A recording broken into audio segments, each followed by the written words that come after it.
Good afternoon. I'm Juliane Kempfield. I'm the director of Deutsches Haus at NYU. Deutsches Haus at NYU and the University of Cologne, New York office are delighted to present Identity, Belonging, and the Role of the Artist in the Contemporary Graphic Novel, a conversation between the illustrators and artists Nora Krug and Büke Schwarz, moderated by Stefan Börnchen from the University of Cologne. Both Nora Krug's graphic memoir, Belonging, A German Reckons with History and Home, and Büke Schwarz's debut graphic novel, Jein, draw inspiration from their personal histories to tackle the nuanced questions of belonging, identity, and the role of the artist in making sense of the past and the present. Thank you for joining us to explore these intricate and intriguing questions and examining how the format of the graphic novel lends itself to telling these important stories. Before we start, let me please thank a few institutions and individuals. First of all, I of course want to thank the speakers today, Nora, Büke, and Stefan. We're so delighted to have you, and we know you're all very busy, so thanks for making time to speak about your work. And thank you, Stefan, for all the great work you've put into preparing this event and coming up with the entire idea. So we're really delighted to be able to do this. And we are doing this, of course, with the University of Cologne, New York office. We've worked with them quite a bit and are happy to continue this very fruitful collaboration. I especially want to thank Eva Bosbach, the executive director, and she'll say a few words shortly. Then I want to thank the DAAD, the German Academic Exchange Service, for their continued support of all our academically inclined events, and especially big shout out to Michael Tomanek for his wonderful support over all these years. Then thank you to Wunderbar Together for helping us promote the event, and a huge thank you to my colleague Sarah Girner for all her excellent support and for her passion for graphic novels. And we couldn't do a single event without you, so thanks for making this all happen. A big thanks also to Adriana Diaz and Martin Kraus for their work behind the scenes at Deutsches Haus. Then I, of course, also want to thank you, the audience, for making time in your schedule today to watch this event from the US or from Germany or wherever you may be. Thank you for being here today. And just two announcements. One upcoming event, I would like to mention our inaugural event in our new literary series, Irregular Readings, which will present on March 25th, and it will feature Anja Kampmann and Anne Poston, who will be in conversation with Uli Baer and Amir Eshel. So please join us if you have time. And since you're all at this event about contemporary graphic novels, I would like to recommend one of our upcoming classes at Deutsches Haus at NYU. And you might know that we're open to the general public for our German language classes. So we'll actually do an entire class on contemporary German language novels in our upcoming spring term, which starts, I think, on April 5th. And this class will be taught by Eric Jarosinski. So if you like this event, please come back and join this class. And I know that Eric will definitely give you even more insight into this fascinating topic. Okay, so now I'll hand things over to Eva Bosbach, and then she'll hand things back over to me, and I will briefly introduce our speakers. Thank you. Eva, it's your turn. Thank you so much, Juliane, for this kind introduction. And thanks to you and Sarah and Deutsches Haus at NYU for partnering with us for this exciting event. My name is Eva Bosbach. I am the Executive Director of the University of Cologne, New York office. Some of you might know the city of Cologne in Germany because of its famous Gothic cathedral, the Kölner Dom, or maybe because Cologne is the capital of the German Carnival, at least in the years when it can be celebrated. Or maybe you have heard about Cologne as the home of one of the largest and oldest research universities in Germany, the University of Cologne. Founded actually twice, in 1388 and in 1919, after it has been closed by the French government for more than 100 years. The University of Cologne is a comprehensive university with around 50,000 students and 3 offices abroad, one in China, one in India, and one here in New York for North America, celebrating our 10th anniversary this year. The University of Cologne also has 6 faculties or schools, one of them being our Faculty of Arts and Humanities, which with almost 14,000 students is one of the largest teaching and research facilities for arts and humanities in Europe. It features an outstanding subject diversity in modern research and teaching, ranging from African studies to prehistoric archaeology. It also includes a large department of German language and literature that pays attention to specific genres, including visual or graphic memoirs, comics, or graphic novels. Contemporary graphic novels are the topic of today, and also the research area of Stefan Börnchen from the University of Cologne, who will be our moderator. So thank you all for being here. Thank you, Deutsches Haus at NYU. Enjoy the conversation with Nora Krug and Büke Schwarz. And back to you, Juliane. Thank you, Eva. So now some bio information, and in fact, it's going to be pretty short bio information. And while I read this bio information, my colleague Sarah will post the extensive bio information for our 3 speakers through our chat function. So you'll be able to read all the details of their accomplishments. Nora Krug is a German-American author and illustrator and an associate professor for illustration at the Parsons School of Design in New York City. In 2019, she was named Moira Gamil Illustrator of the Year by the Victoria and Albert Museum. Belonging was chosen as a Best Book of the Year, among others, by the New York Times and on the German 2019 Bestenliste, and was also the National Book Critics Circle Award winner in 2019. We had a wonderful event with Nora and Nicole Ruddick in 2018 and are delighted that Nora could join us today. Thank you, Nora. Büke Schwarz is a visual storyteller based in Berlin. She studied at UDK Berlin, HBK Saar, and UAL London. She is the recipient of, among others, the Helmut Thoma Prize and the Dorothea Conveat Scholarship. Her debut, Jein, was published by Yaya Verlag last year and won the Ginkgo Award for Best Long Comic. Now to our moderator, Stefan Börnchen. Hi, Stefan. Stefan Börnchen is an interdisciplinary Germanist who, since 2011, has been teaching at the University of Cologne, where he previously completed his Habilitation. As a visiting professor, he has taught, among others, at the Free University of Berlin. His newest publication, Alles ist eins, romantische Metaphorologie des Mediums, deals with the poetic potential and realization of the medium in romantic literature. We've worked with Stefan before. That was pretty much exactly 2 years ago for a wonderful event also dealing with graphic novels, and that's where we first met. And we had planned to invite him as our DAD visiting scholar last year at Deutsches Haus at NYU, and we had already planned various things, but that all fell through. Everybody knows why, because of that horrible virus whose anniversary is almost coming up, at least in New York.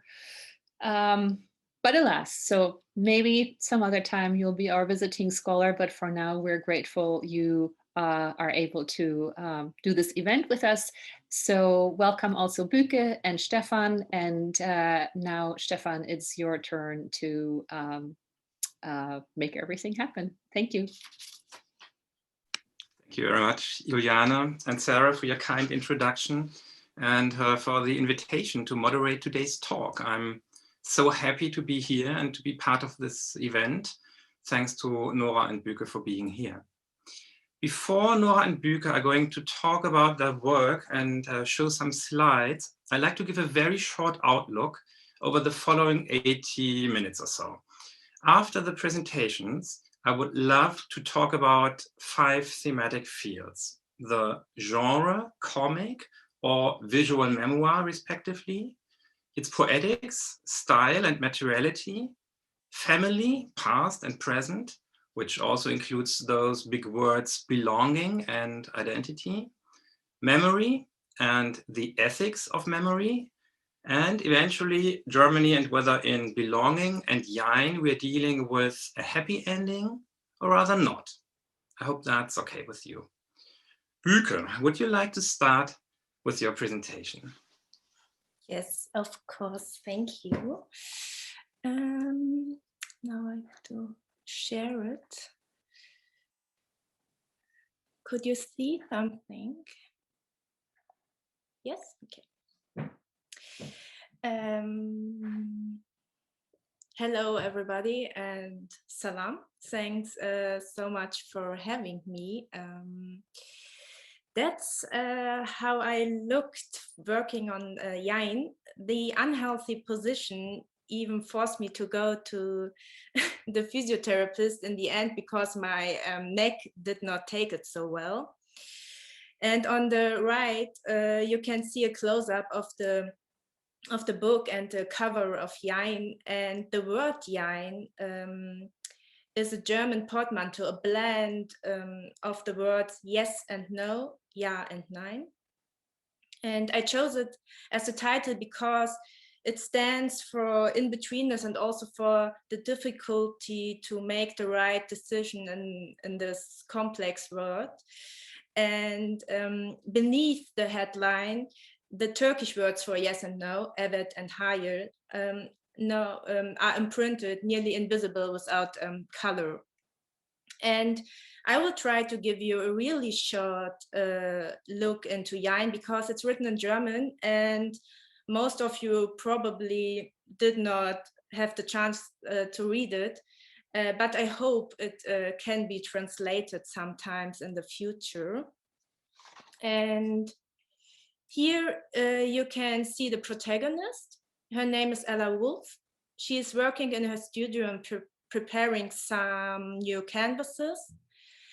Ella Wolf is a painter with a Turkish background living in Berlin, like myself. And as you can see, her posture while working is really better than mine.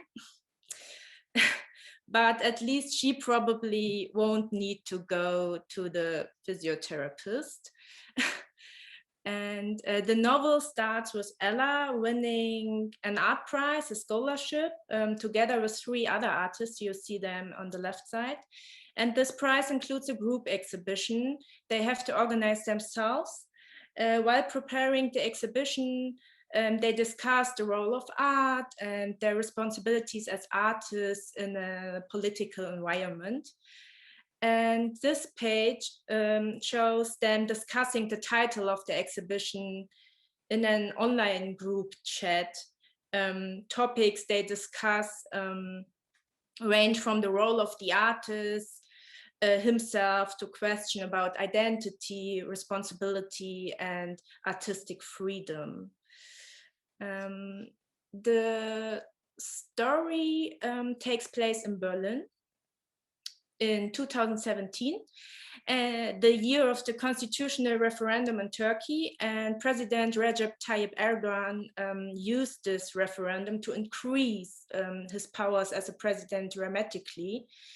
This means Turkey turns away from a liberal democracy, and the importance of the words yes and no during this election was another reason for me use Jein as the title of my graphic novel. And this picture here is in color because it's the first page of a new chapter and I decided to colorize them.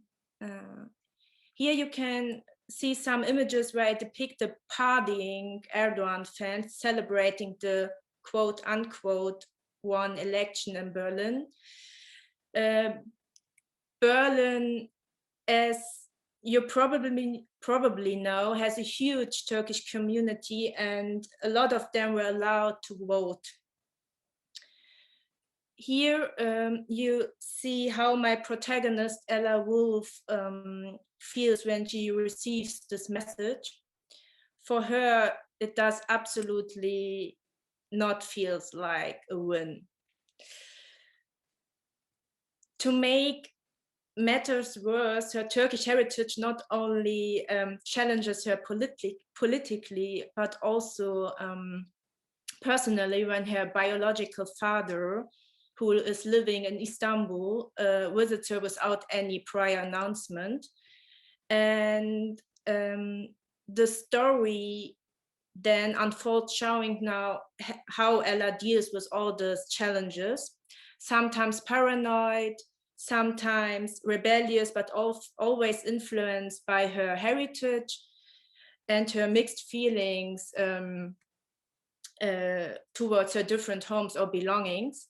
And like I already mentioned, my book is written nearly in German and some parts are only in Turkish. And you can see it here on the left side in this first panel. In the small boxes are the German translation of the Turkish sentences. And here you can see the title of one chapter in Turkish with the translation in German as a subtitle. In English, this title means something like crazy or maniac. And while looking through the graphic novel, I even found some small parts in English or with references to USA, especially for you. So on the first picture here, you see a demonstration and they're shouting, "Free your mind, free Deniz Yüce," and demonstrating against this regime of Erdogan. And on this picture, you see Ella Wolf reading The New Yorker inside of a bookstore. And that is another thing she and I have in common. We would love to make some illustrations for The New Yorker. So everybody has dreams. And now I let Ella jump into her beloved ocean and hand it over to Nora Krug. So I stop it now.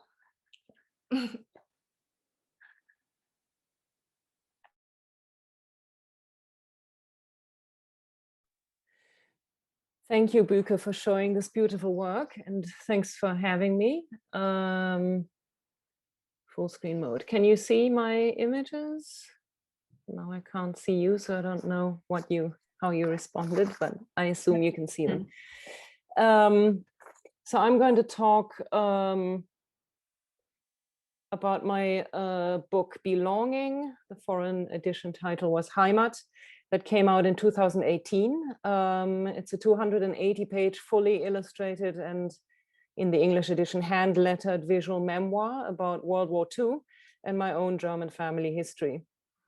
But I wanted to give you a little side information first, because before I started working on this particular book, I had created a series of short visual biographies about the lives of people who've experienced war firsthand.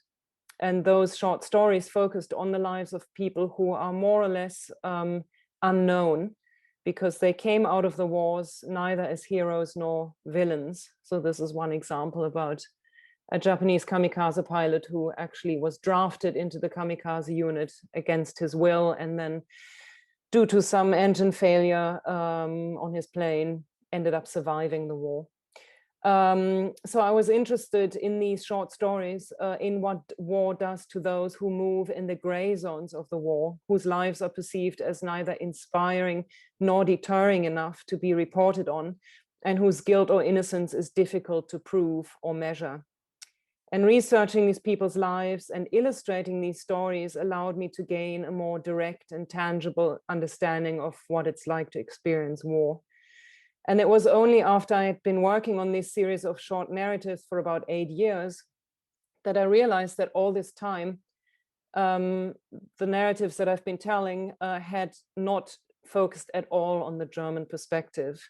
I only portrayed soldiers from other cultures engaging in war.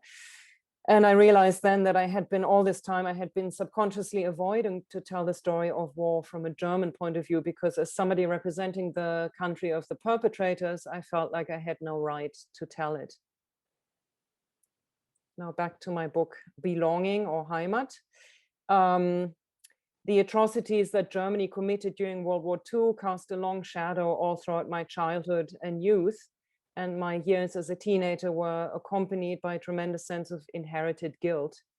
But even though we continuously learned about the Holocaust in school, and even though we regularly went on field trips to concentration camp museums and spoke to survivors, analyzed Adolf Hitler's speeches word by word, the page on the left actually shows one of the actual pages from my school exercise book, where I analyzed one of Hitler's speeches at the time.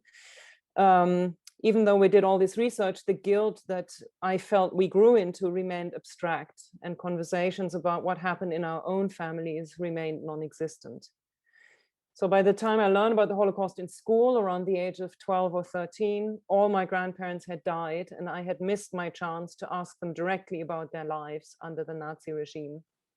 And my parents, both of whom were born in 1946, so a year after the war had ended, knew equally little about their parents' involvement in the war, because the subject had hardly ever been discussed at home. And so the guilt that I felt and this gaping hole that was my own family's history left me with a feeling of emotional paralysis. And this paralysis also went in tandem with a feeling of cultural disorientation.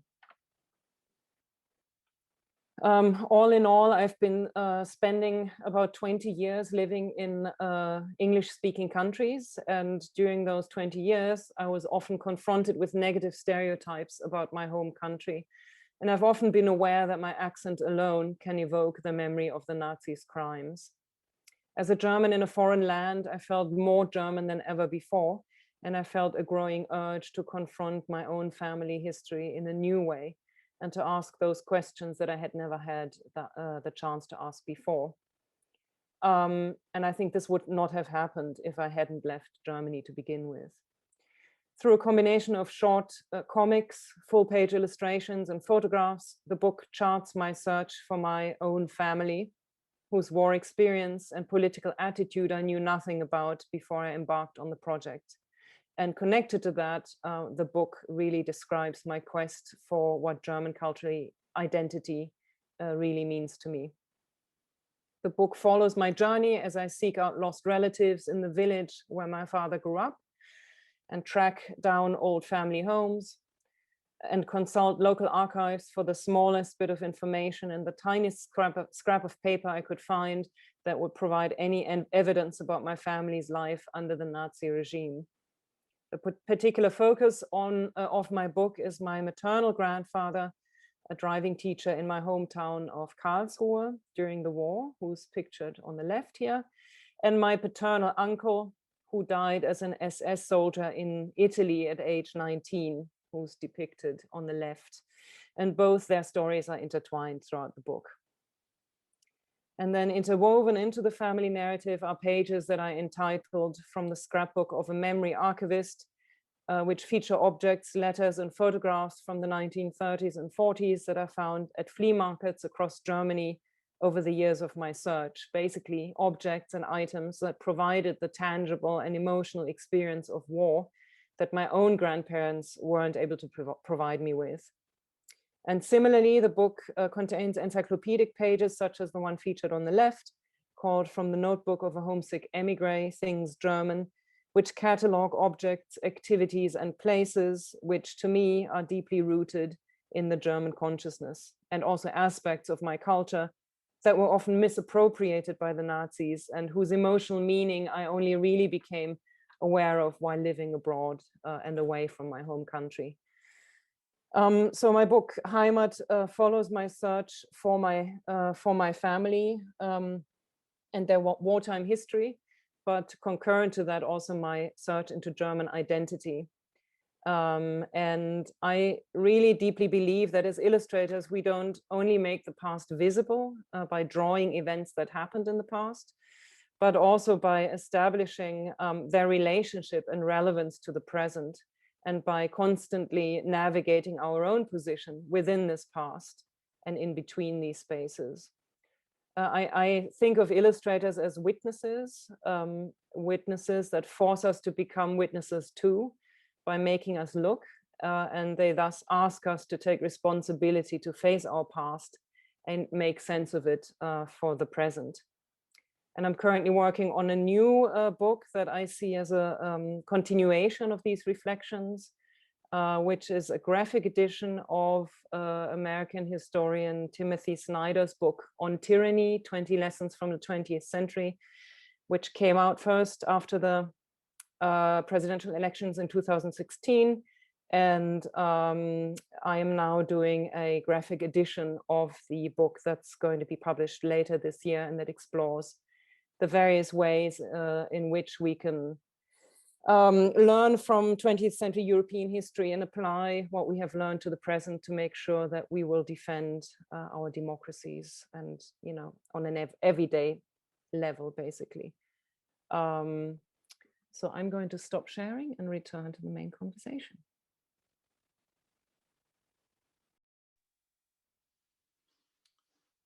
Thank you very much.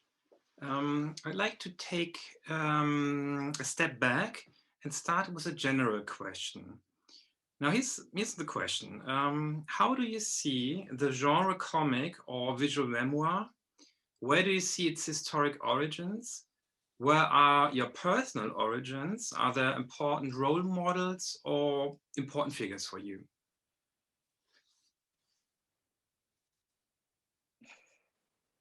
Want to start, Büke? I can try it because there's a lot of questions, so I try to structure them. Yeah, for me, comics or visual narration, I think, is very important because it's the way I communicate the best, I think. So in my opinion, it's also a universal language because most of the people can understand pictures. So I think it's a very important and interesting genre. And in my opinion, also comic has a big subversive potential because a lot of, how to say, marginalized, is it an English word? Marginal, yeah, okay. Groups and people work with this genre and medium, and it's a kind of flying under the radar of powerful people, I think, and so it can influence or can be really open. That's for me this genre, comic and graphic novel, yeah. And I don't know if you want to say something, Nora, to this, or should I say something to my role models? I don't know, because there were so much questions in one. Yeah, just feel free to continue. Okay, yeah, role models. I like really the works of Catherine Maurice. She's genius, I think. Because I like how smart she uses humor together with very serious subjects, and how she's drawing about pain and something like that. I think that she's wonderful. Her work is wonderful. And I like also Derf Beckdorf. Do you? My friend Dama, he made. I don't know if it's, yeah. I like it also, but for me it's really hard now to say to depict only some names, because there are a lot of different and a lot of comic books that also influenced me, I think. Yeah. And now it's your turn. Thank you. Well, I think it's difficult to pin down the beginnings of the graphic novel or the comic because there are so many different influences, and its illustration actually has a very long history that I think we tend to overlook, partly because there is no real academic history writing on the field as opposed to fine arts or design. I mean, even if you look at medieval prints, you know, they sometimes have these banners coming out of their mouths with letters in them that act like speech bubbles.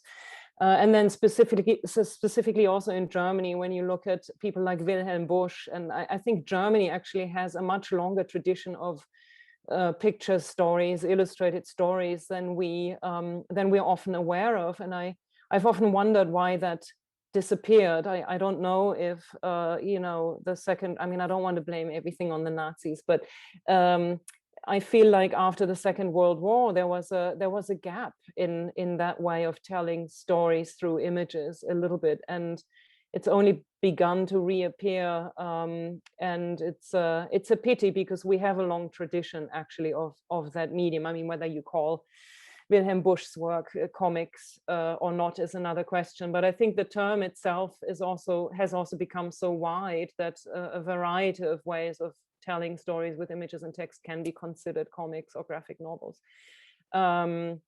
And I also agree with what Büke said about the subversiveness of comics and graphic novels. Again, I think illustration has a very important part to play in communicating political subjects.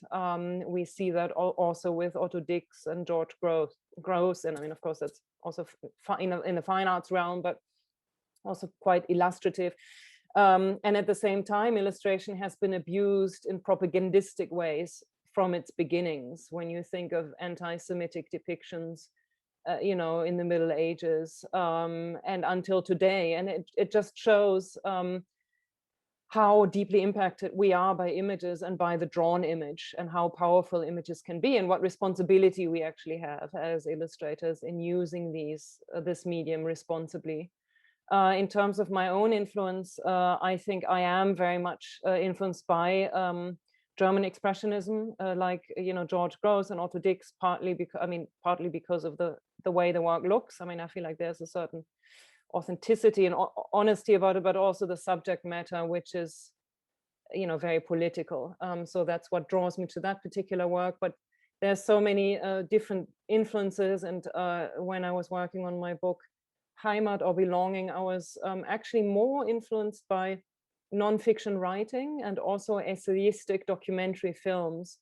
I watched a lot of films that have, you know, basically that are as much about the subject as they are about the director, where the voice of the director is very unique, and I got very inspired by that. I mean, I'm a fan of Werner Herzog's movies, but also people like Joshua Oppenheimer, who did The Act of Killing and The Look of Silence, I think are really wonderful and powerful and important movies. And I think they, you know, as illustrators, we have a lot to learn from those mediums as well, in terms of how to combine images and words.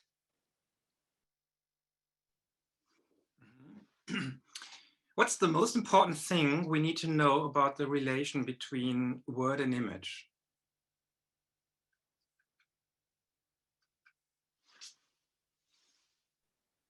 Want to start, Büke?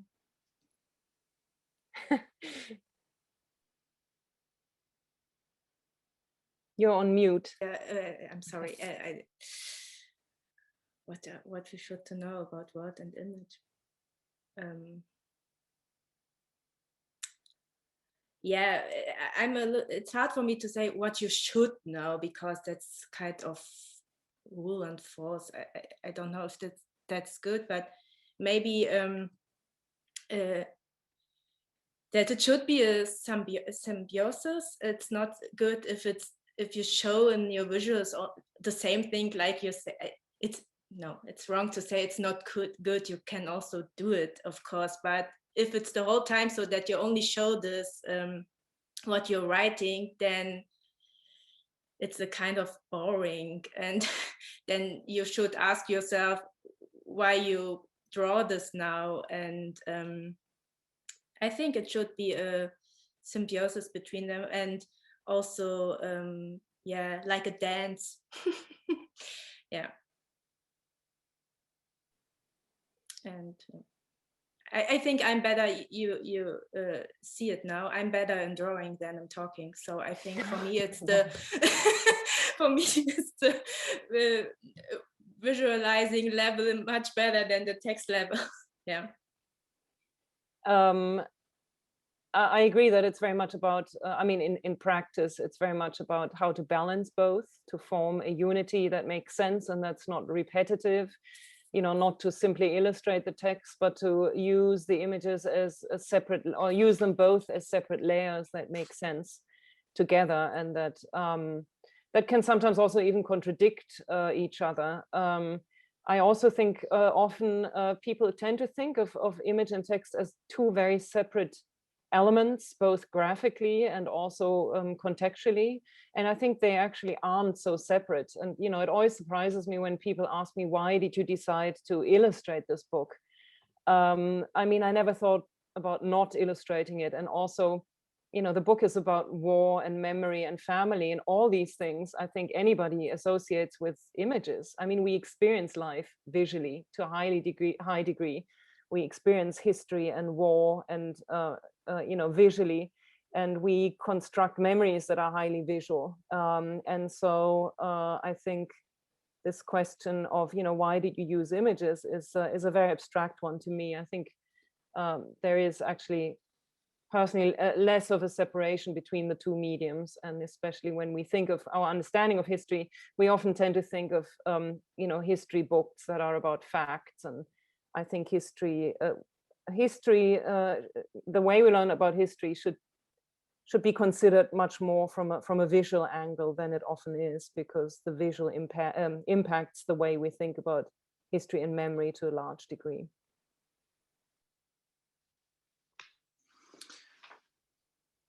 How do we have to imagine your workplace, your drawing table? Is it dirty and erratic, full of patina with lead pencil and carbon dust and color stains? Are there sketches all over? Is it a creative mess? Or do you just use a super clean iPad? Are the colors and maybe even the drawings created using a computer?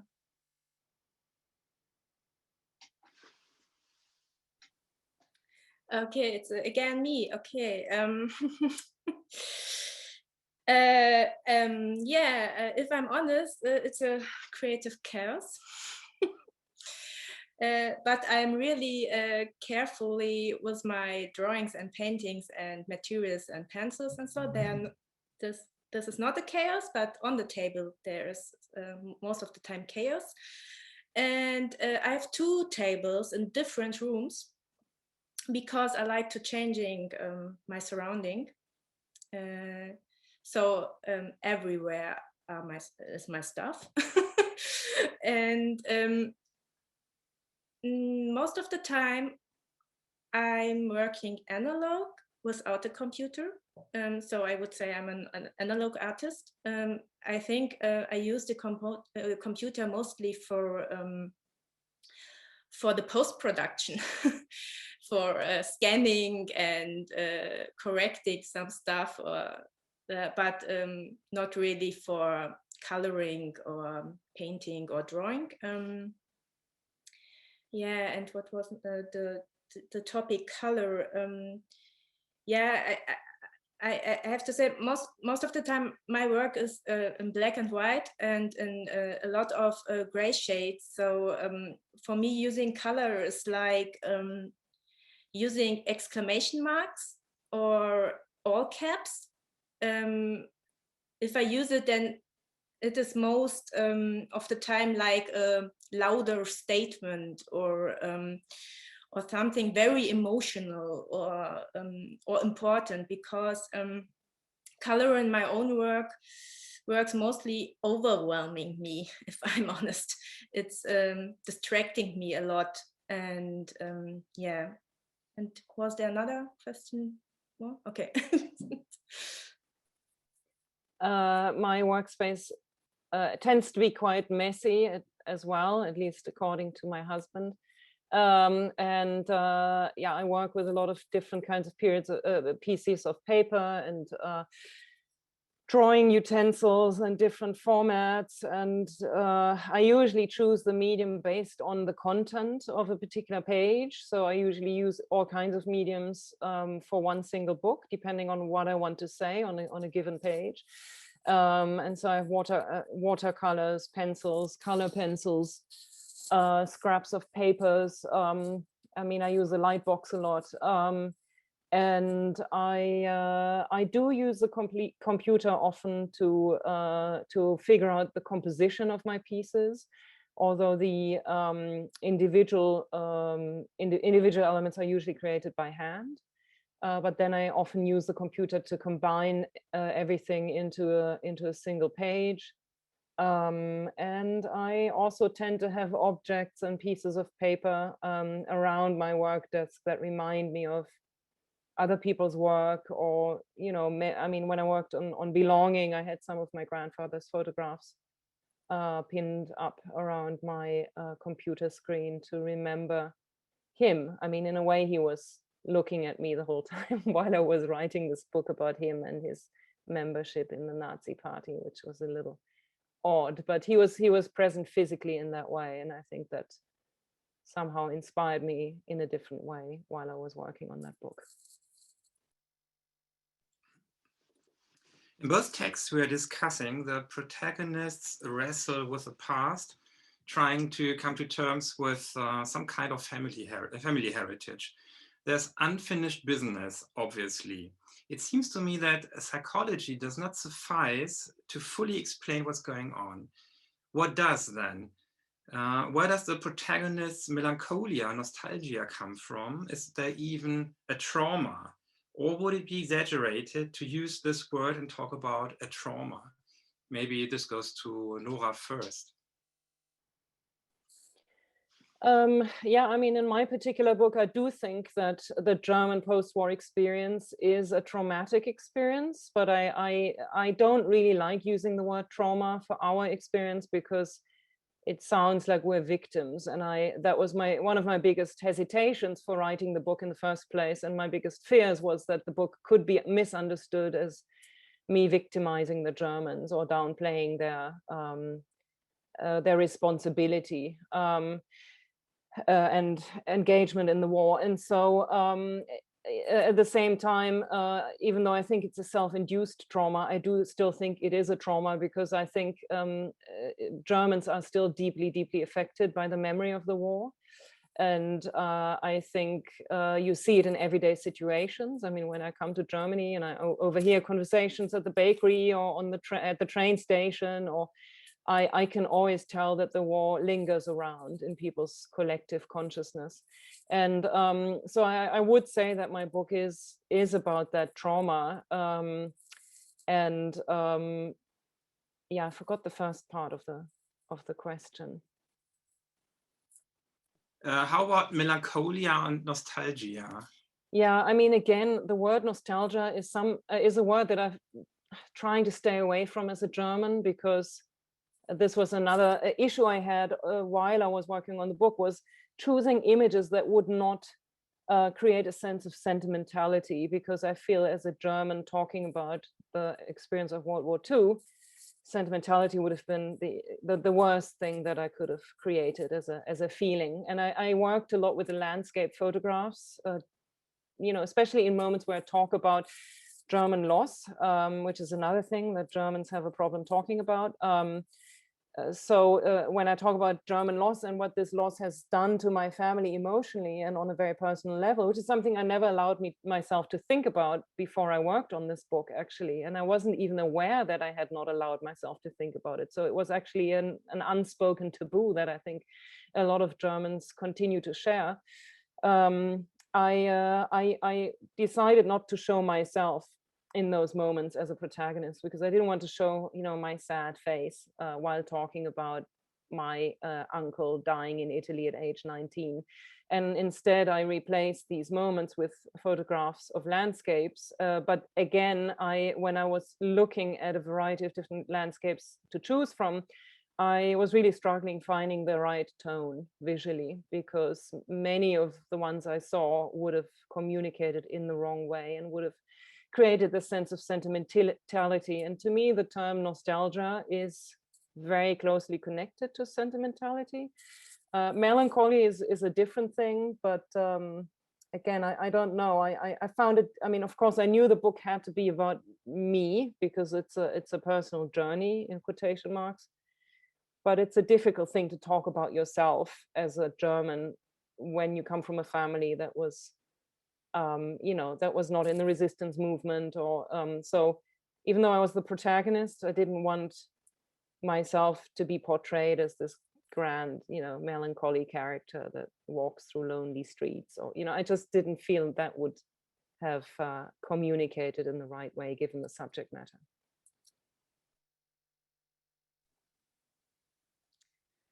Yeah, it's my turn again. So I thought that I had more time to think about it, but it was so interesting to listening to Nora, so I didn't think, I only listened. I hope I can answer your feeling about this sentimental or melancholia. I think maybe why you had this feeling is that in Jein, or how to say, the family plays a huge role in Turkey. I would say a bigger role than in Germany by now. And that's the reason why there are sometimes a lot of unspoken rules and pressures, I would say. So maybe that's a kind of trauma, little trauma, or but I think my protagonist Ella Wolf also there a nostalgic melancholic feeling, I think, for her second heritage for Turkey.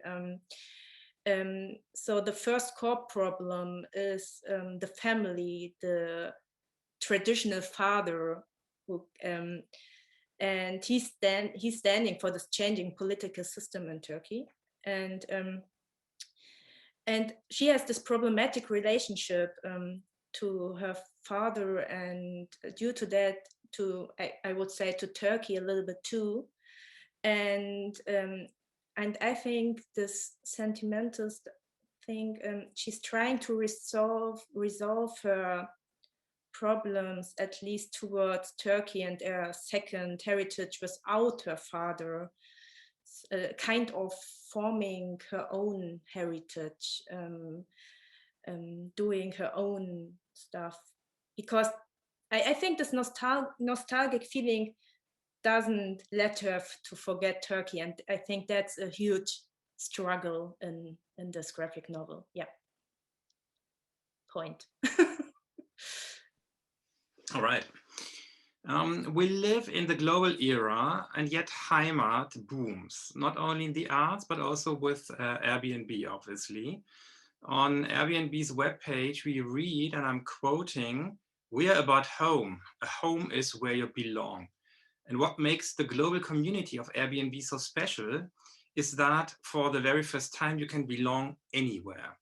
So I'm asking myself, do the protagonists of Belonging in Jein have some kind of Airbnb syndrome? Or to put it in other words, you know, where does all this belonging come from right now? I mean, obviously we are living in a very egocentric time and place where everything is about identity and who am I, and you know, I don't know to what degree that's healthy, but the thing about belonging, again, is a question that's I think a complex one to answer. I don't think it's as easy as Airbnb's website thinks. Oh, I know it's probably just for advertising reasons, thinks that it is. I mean, you can't just claim another place as your home. I mean, because there has to be a feeling involved in that sentiment. And cultures are deeply embedded, I think, in our consciousness. I mean, our cultures, our identities are all made of what was there before. They're made of how our parents brought us up, how their parents brought them up, what the country looked like 2 generations ago, what kind of political system you know, the country underwent, or systems over the course of the last decades and centuries. All this informs who we are today as people. and as individuals collectively and individually, and you can't separate the collective, the individual out of the collective, because the individual is always informed by the collective. So I think societies are deeply rooted in history, personal and also the histories of their countries, and also histories, the stories we tell ourselves and each other about our families and their experience, whether they're true or not, but we are impacted in our sense of identity by these stories. And so we can't just adapt that. If we, stay at Airbnb in another country, we can't just adapt that history and those histories like we'd put on a costume. But at the same time, I think what's also important to remember is that identity and belonging is not something that somebody else can or should decide for us. So nobody should explain or define what it means to be German, or who is German and who isn't, or who is American and who isn't. And that's what has been happening a lot within the extreme right-wing spectrum in many different countries around the world. And when Donald Trump, said anybody who doesn't follow his mindset or perspective is un-American or anti-American, that's exactly what it is. It is basically saying you're only allowed to call yourself a patriot if you follow this kind of mindset. And of course, that's not true. There are many different ways of being a patriot. There are many different ways of calling a place your home or Heimat. And those terms also tend to shift and evolve over time. They mean different things to different people. They're allowed to mean different things to different people. And even within one's own life, they shift. I mean, I experience that all the time when I go to Germany to visit, and I suddenly feel estranged from certain ways of behavior there. And then when I've stayed there for a number of months and I return here, I often feel estranged here again. And so I think my sense of cultural identity always shifts. And I think that's another important part to recognize, that it's not something that's static or exclusive to one particular person or group or another.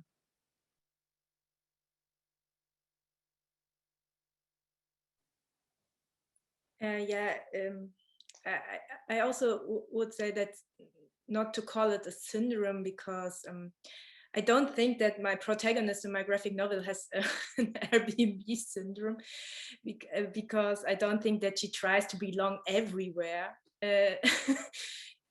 Maybe, but you're right, she tries to belong somewhere. But I think the search of identity or belonging or heritage is an essential part of every human being, I would say. And I also think that the search is a really struggle, and the search for identity or belonging is perhaps a lifelong struggle. And it can be, in my opinion, a plus, but also a burden or even Pandora's box. And maybe you can ask yourself, if you're gonna manage this, what you will find or meet. So maybe a lot of people don't want to face their belonging or heritage stuff, or kind of this.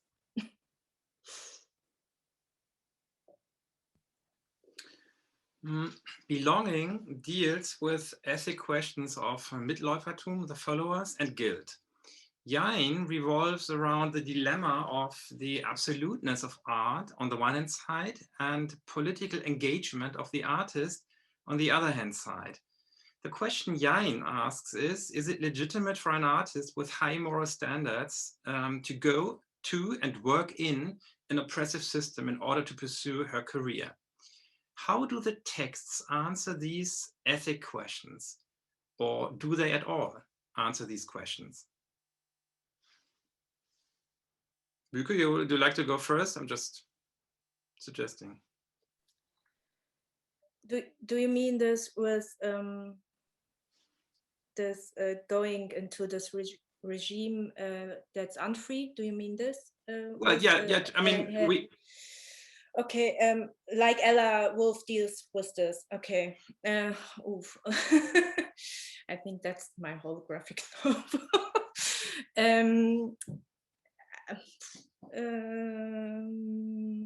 think in Jein there's a development of Ella's point of view to this issue.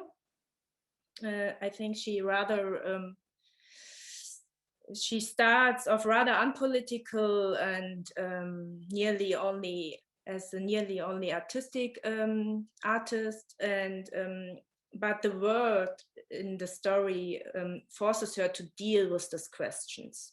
So I think it's I don't think it's a big struggle for her, and the problem is that the art exhibition and this political change, the referendum, happened nearly at the same time, and then the father comes along and confronts her, and all these things forces her to reflect and think about her responsibility. So I would say source of her struggle are her both heritages, and I think because she has this ties to Turkey, she can't say only I don't do it, or I won't go there. So, but because it could be so easy, a lot of people who read Jein, who don't have this ties to Turkey or something like this, said, yeah, okay, why? What's the problem? What's the problem of the protagonist? Then she wouldn't go to Turkey. So, and I think that's the point. Yeah.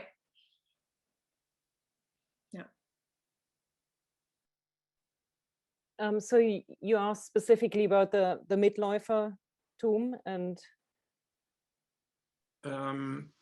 yes, I mean about the ethic dilemma which is in the center of the text. How do you relate to it? I mean, for me as a German living abroad, and also specifically in a city that was one of the main entry points for refugees from the Nazi regime, you know, before and during the war, I live in a place where there is, you know, a lot of trauma, you know, from the other end, you know, of the victims or the survivors.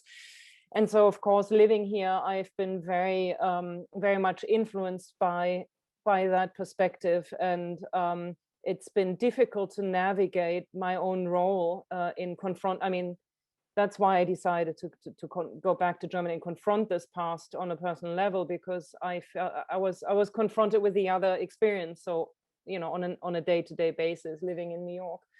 And I think while I was working on the book, I almost had two voices in my head. One was telling me, you know, one was more this voice from New York, or this American voice saying, you have to ask questions, you know, you have to take responsibility for what your family might have done, or at least for trying to find out what they did or didn't do under the Nazi regime.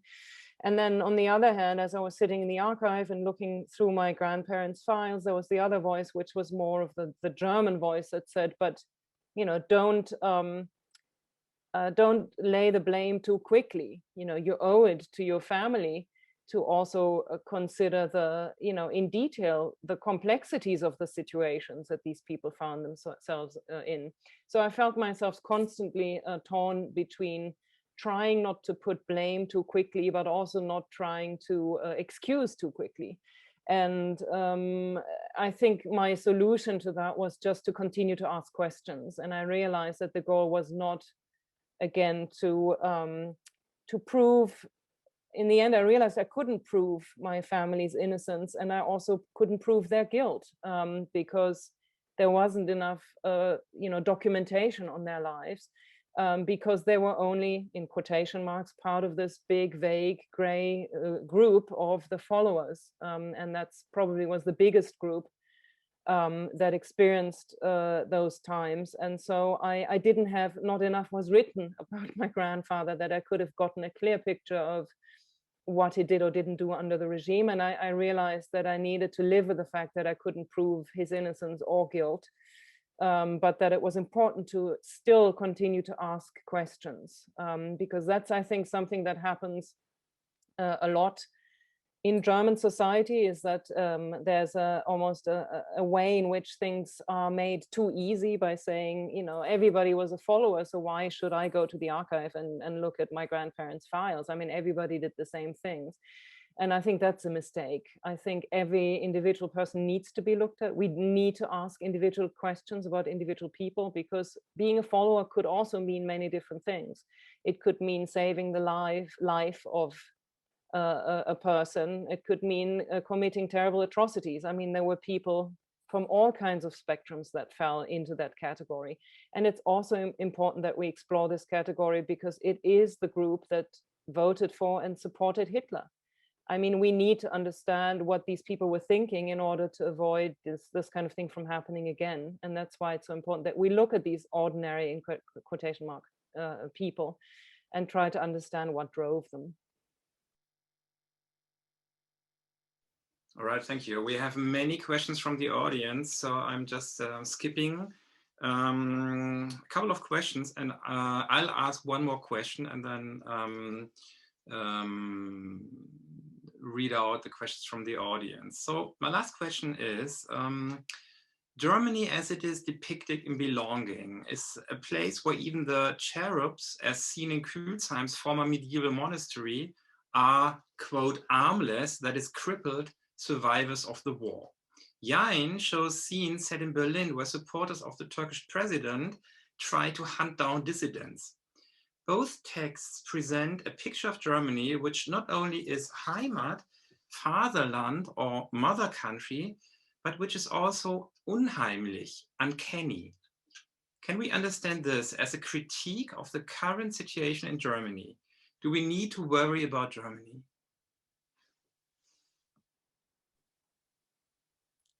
Yeah, I could start.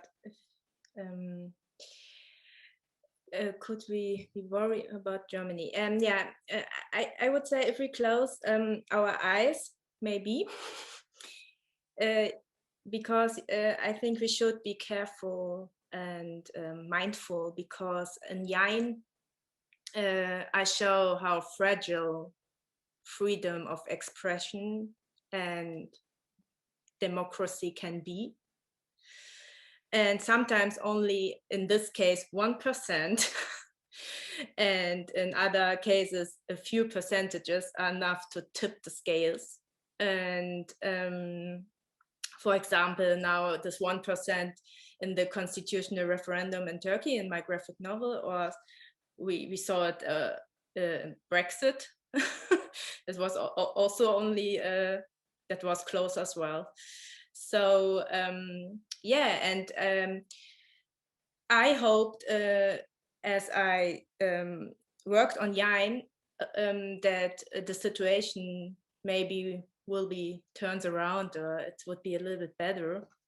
But the situation didn't change for better. It's worse. And so I would say, yeah, it's really important to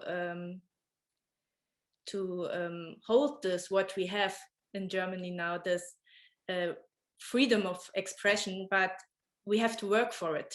It's not a gift that they put it on our floor and then, yeah, you have this democracy forever. Yeah.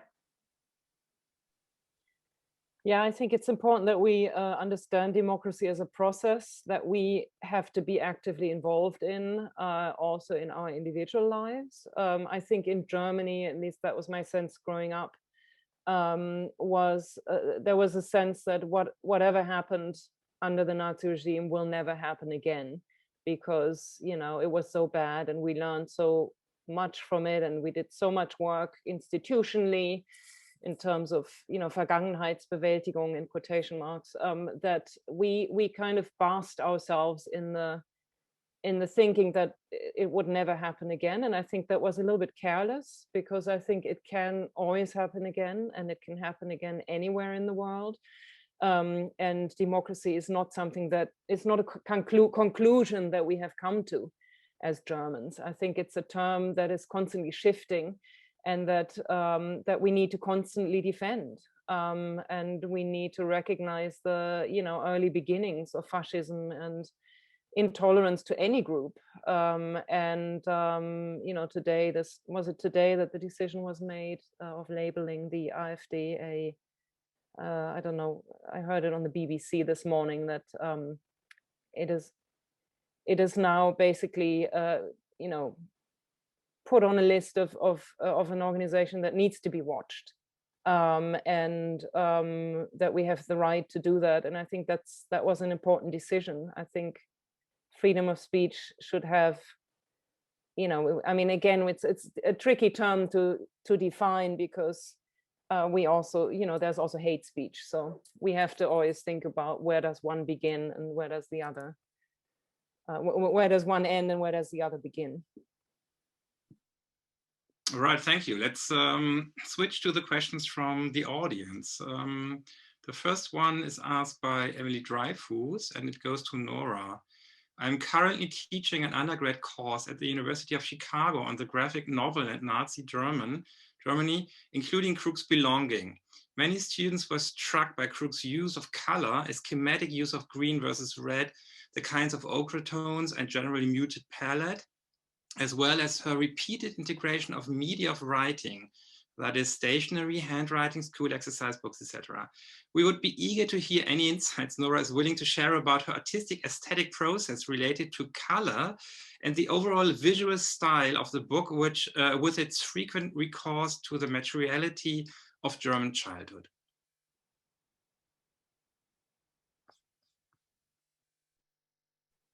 Okay. The color shift between warm and cold colors, it's interesting because I wasn't sure how well that would be communicating to readers, but I used a predominantly cold color scheme for my mother's side of the family story and a warmer color scheme for my father's side, not for psychological reasons, but just for the reasons of, you know, the reader being able to tell them apart, so that you could more quickly enter one or the other without getting confused. So that was the reason for those two different color palettes. But then within those stories, I usually, within those palettes, highlighted the protagonist with the opposite color. So in my mother's story, which was the cooler colors, I then highlighted my grandfather in warmer colors so that he stood out from the general scene. In terms of the variety of style and handwriting, so in the book, I tried to reflect a lot on memory and how we construct and deconstruct memory and the fragmentary nature of memory. And I tried to evoke that visually by using different ways of working visually in the book. That's why I chose this collage feel. I also really appreciated the immediacy of the archival material and the photographs. I felt that I wanted the readers to experience the same feelings that I experienced when I went to the archive. And I thought it would be more powerful to show the actual archival material rather than redrawing it. And actually for the foreign editions, that sometimes comes up because in some countries, designers have tried to convince me to recreate the look of these archives in their native language. And I've always said no to that because I didn't want to disturb the authenticity of those documents. So whatever in the book, whatever looks like archival material is the actual archival material that I found and I looked at, and I wanted the reader to look at the same exact thing.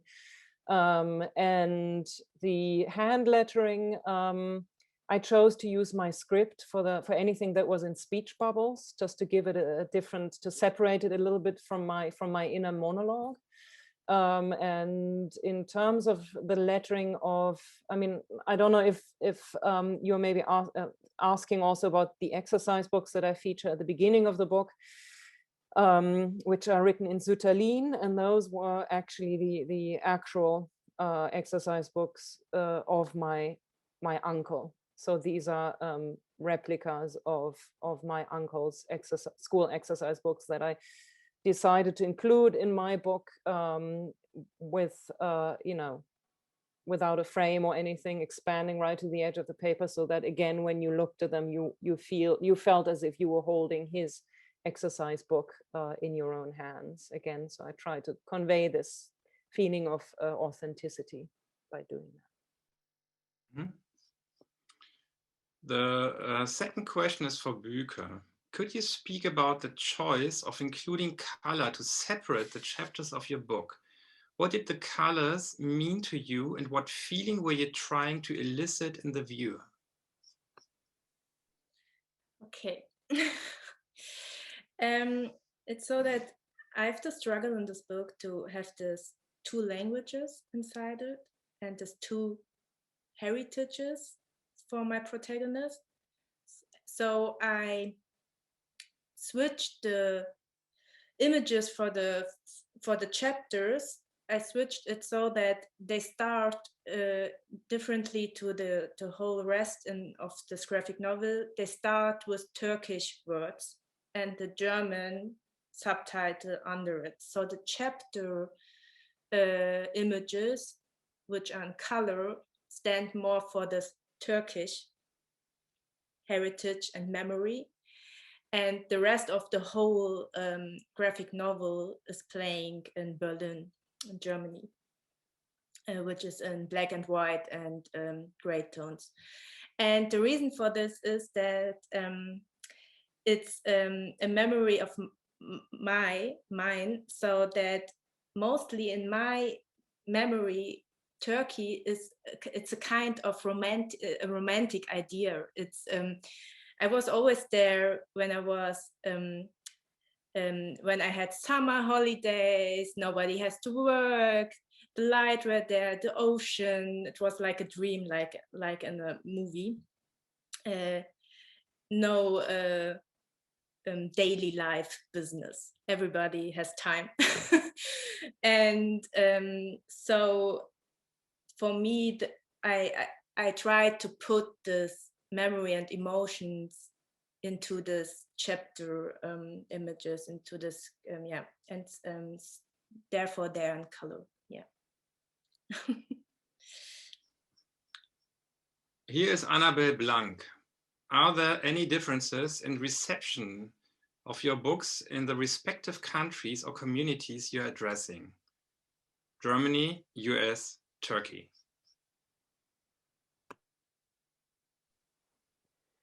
Okay, sorry. Sorry. Then Nora, go ahead, please. Sorry. I think, yeah, I mean, when I do readings in other countries, I'm always aware of how different the perspective on the Second World War still is in different countries. Understandably, every country has its own very unique narrative of the war. I mean, in France, it tends to be more impacted by the narrative of the resistance rather than the collaboration with the Nazis in southern France. And so I'm often confronted with, the reaction to my perspective, which I think is the German perspective on the war and the post-war time, is still fairly unfamiliar to many people in the world, even in European countries, even in Western European countries.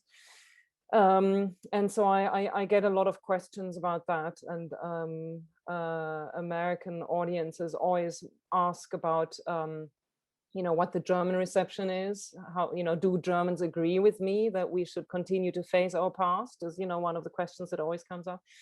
German audiences always want to know how the book is perceived by Jewish audiences in America, where it has thankfully been so far perceived very positively. But one thing that I really have been feeling happy about and grateful for is that most people in different countries are seeing my book not so much necessarily as a book about me and my family or my country, but more about a call for investigating one's country's past. So when I'm in Canada, people talk about the lack of confrontation with the mistreatment of the First Nation people. In America, it's often the lack of education on the history of slavery or contemporary racism, or killing and mistreatment of Native Americans. So and just now I had a conversation with somebody in Chile who was talking about the need for a dialogue about the Chilean military regime experience, and in Italy as well. A lot of people in the audience feel like there's not enough of a dialogue in Italy about its fascist past and its colonial past. And so that's something that I've been very grateful for, that that the book can exist outside of myself. And I think that's a response that has been very encouraging.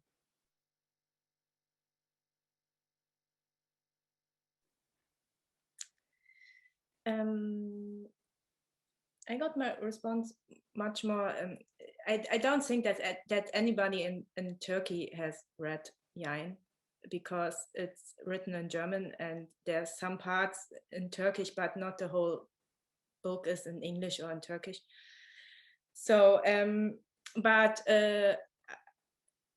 I see that people who read Jein with a Turkish background read it a little bit differently than people, of course, with other backgrounds or only German background. So that's really interesting, because I like it that everybody could find another little story or reading level in this book.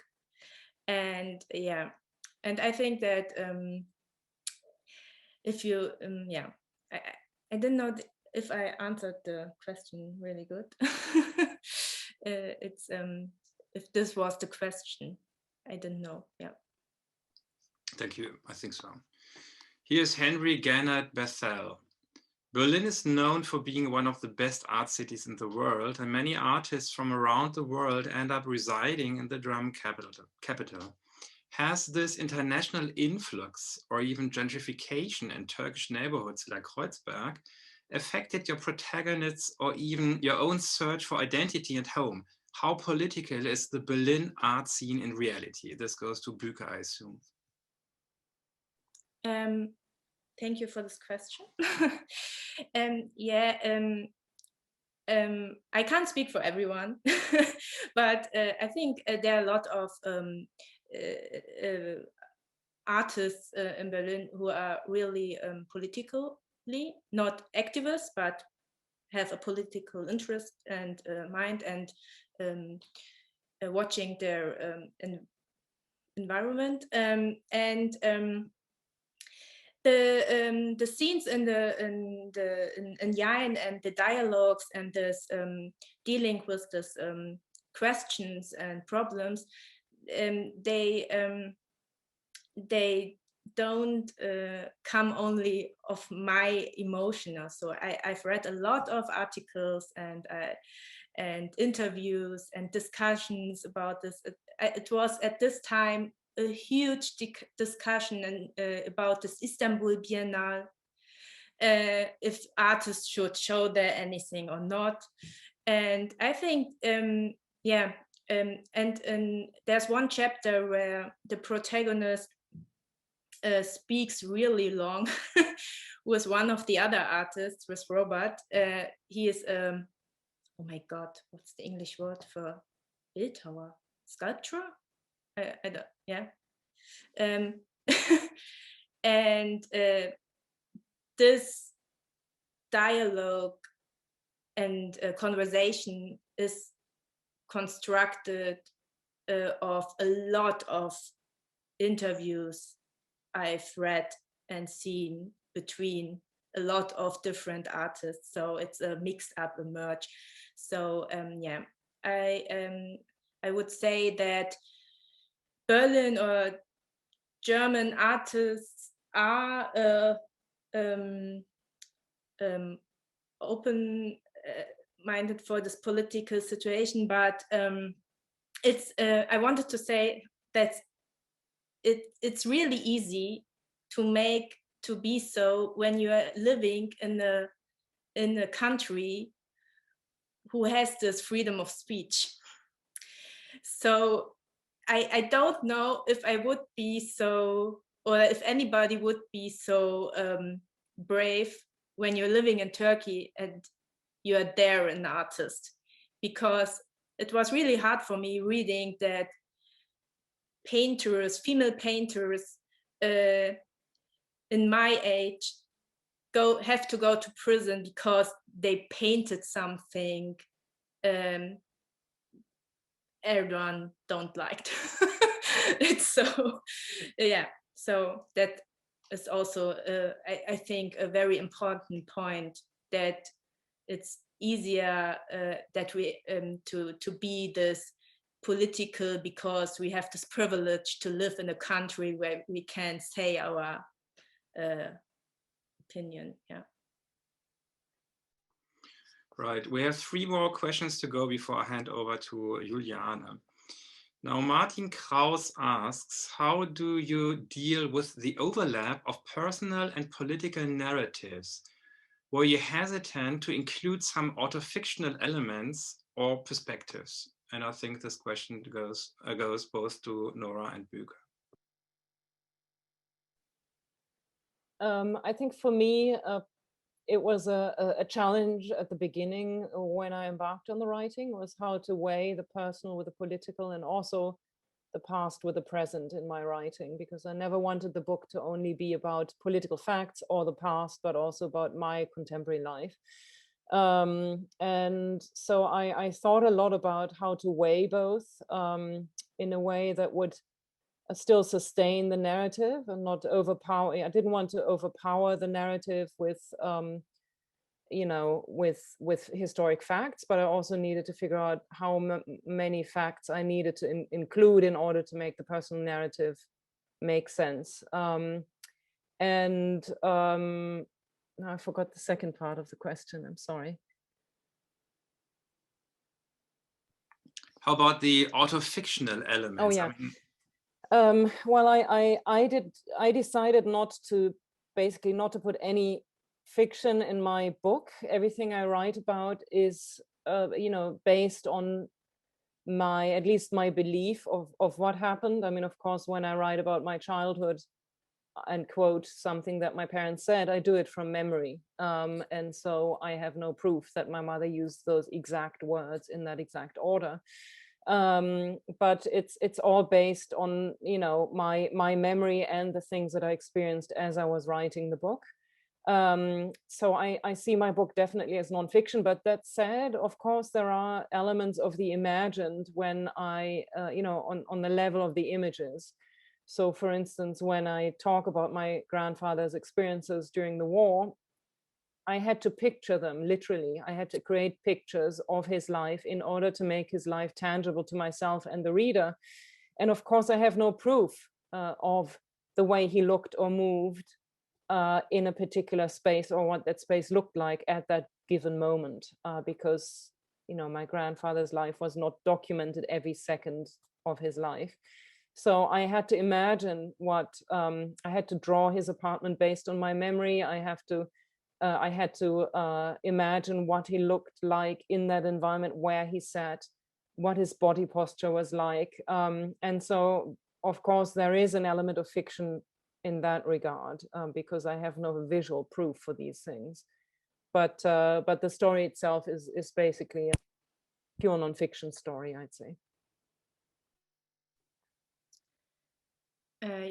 Yeah, in Jein, the story itself, I would say, isn't really isn't autobiographically. Everybody thinks it's because my protagonist, when I have open hairs, looks like me.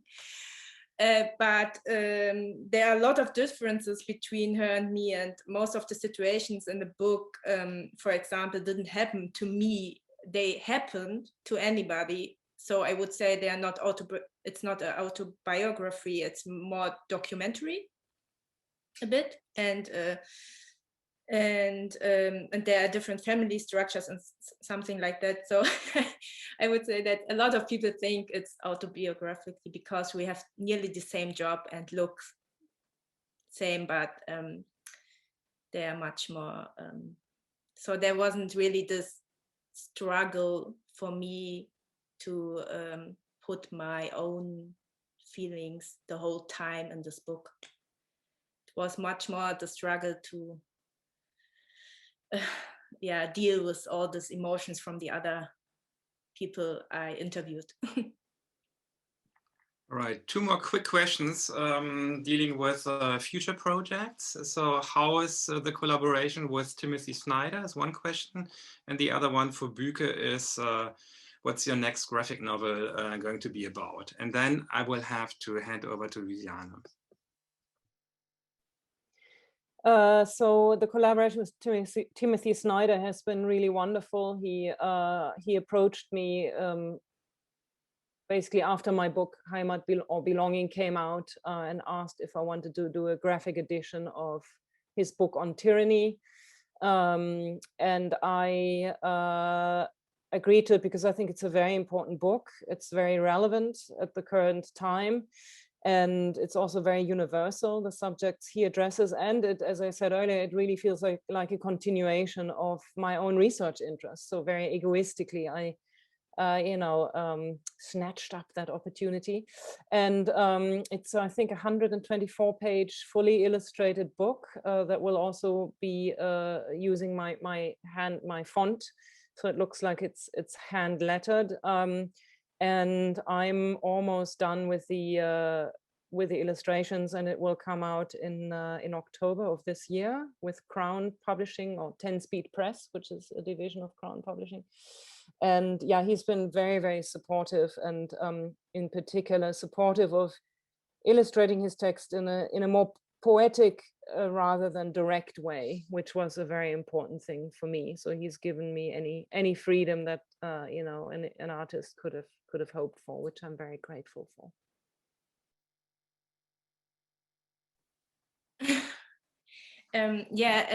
If I'm honest, I'm working now at two other projects now. Currently I'm working with the Maxim Gorki Theater together.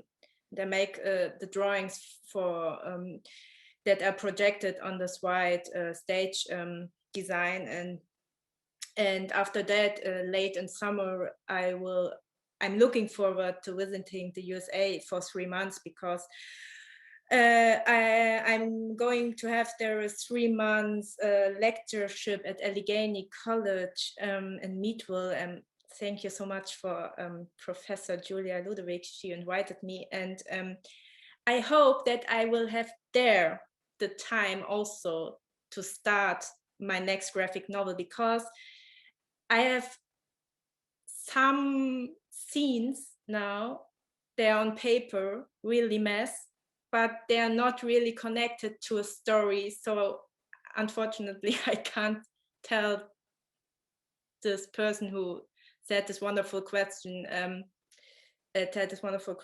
what it's about, but it will come a next graphic novel, I promise.